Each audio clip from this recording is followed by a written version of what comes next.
Welcome to Pollen Weather by Pollen Wise App. It's Monday, September 14th. I'm Landon Bunderson, and this is the place for daily allergy news and forecasts.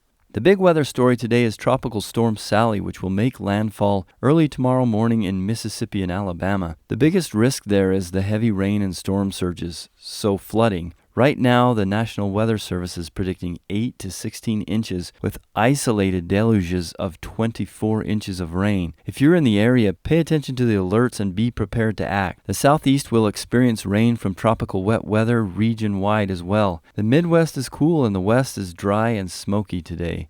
Looking at the pollen forecast, much of the country is going to peak in the orange, which is considered high on our pollen index. There will be a few pockets peaking in the very high index level, the Rockies, Dallas-Fort Worth, and Cincinnati, Ohio. Notice that the Front Range, Colorado, and Wyoming didn't rebound. We're predicting a pollen index of 40 today. That cold weather does seem to have ended the chenopod and ragweed season. That's pretty great. An early frost can really shorten a weed season. Colorado Front Range, the only real allergen threat you have left is sagebrush. Note that the eastern states are holding at moderate conditions, not too shabby. Mold is tapering off a bit in the west, though Central Valley, California, we're forecasting another terrible day. As I keep saying, considering the smoke, I can't imagine you'd want to go outside anyway. Other than a few of the regular high mold spots in the west, we're forecasting a 62 in Oklahoma City today. If you're mold allergic in that area, you might notice that. Air quality has gone backwards in the inland Pacific. The whole world is watching these unprecedented